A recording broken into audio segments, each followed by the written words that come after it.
Greetings to you, Crocoduck Army! Recently I've been watching Ken Burns' extremely comprehensive and excellent documentary entitled simply The Civil War.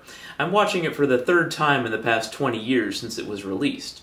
The American Civil War lasted from 1861 to 1865, just 4 years, but in the nearly 150 years since then, a significant portion of Southerners have always celebrated the war, with a kind of fervor rarely reached in the North, despite the North being victorious.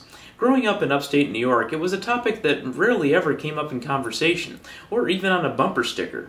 For those of you who ever spent time in the Deep South, I think you can confirm seeing Confederate flags on the backs of vehicles, or flying in people's yards, which begs the question, why would a war that your ancestors lost 150 years ago be a subject of pride? It's especially puzzling if you know what the war was fought about.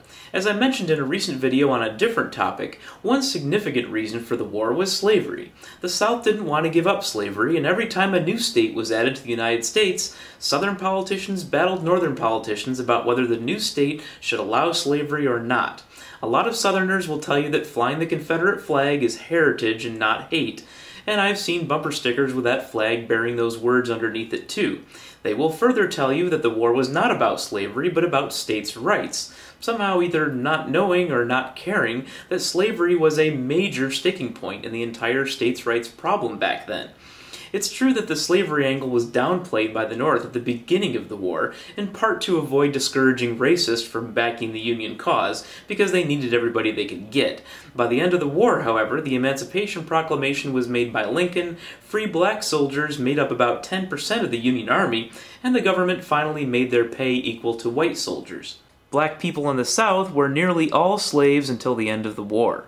For those of you who still want to celebrate those noble Confederates, maybe you never heard of Fort Pillow and what happened there.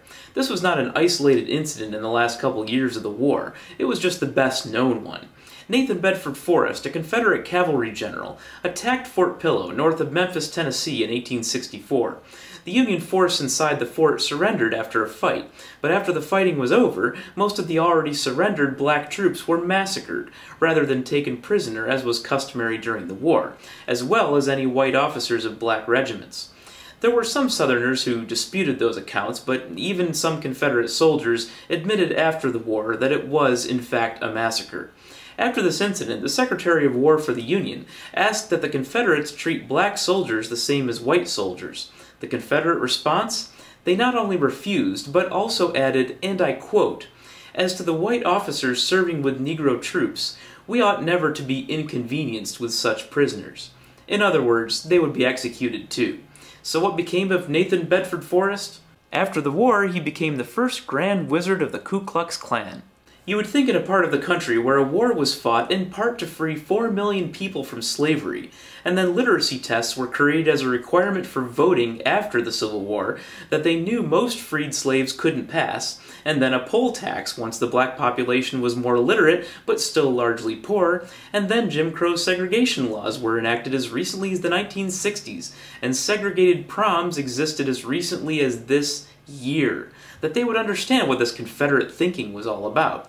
It seems like every time these Neo-Confederates start screaming about freedom and states' rights, it has something to do with making sure black people have as little power as possible. That doesn't seem to be the kind of heritage that most people would want to celebrate.